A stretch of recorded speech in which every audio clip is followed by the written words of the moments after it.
This is Scott Becker with the Becker Private Equity Podcast. These are 12 stories that we're following this morning. We'll try and work through these very quickly. First, the markets are slightly up this morning. The NASDAQ closed at a record high yesterday. Second, Jamie Dimon, the CEO of JP Morgan Chase, probably the best CEO of our generation. I know it always offends him when I say that. Says his retirement is getting closer. The stock fell 4.5% on that announcement.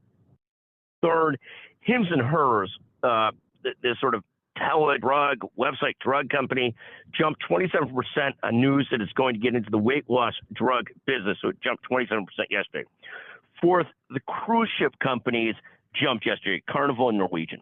Fifth, Curaleaf, the cannabis company, and Trump Media both took it on the chin yesterday. Who knew they're correlated? I say that jokingly. Trump Media is down nearly 10% again today.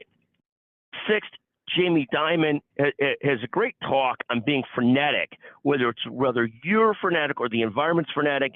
He gives great credit to those who are able to stay centered and clear in a stressful world and to stay intentional. Listen to the discussion on this at Becker Private Equity and Business. Seventh, very excited to have Rob Gronkowski and Eli Manning speak at our October Becker's Healthcare, Health IT, Digital Health, and Revenue Cycle Conference. That's this fall. This should be our best Health IT conference ever.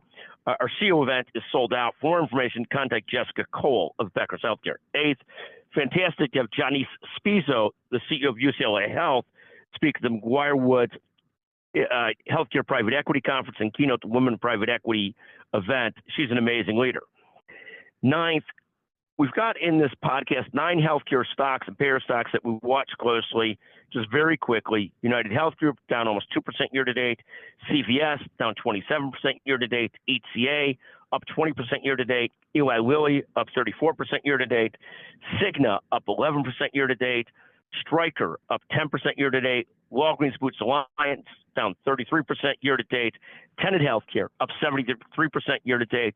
And Elevance Health up 15% year to date.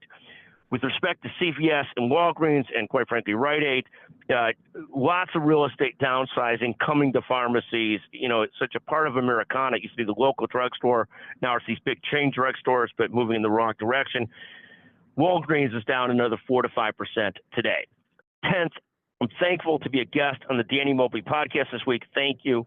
11th, hats off as always to Dan Nielsen, one of the great ones.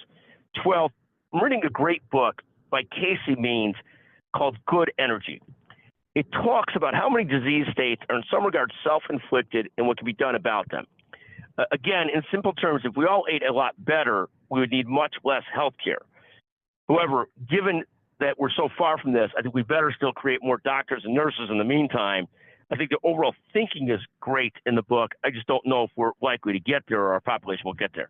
Again, in any event, thank you so much for listening to the Becker Private Equity and Business Podcast. Thank you very much for joining us.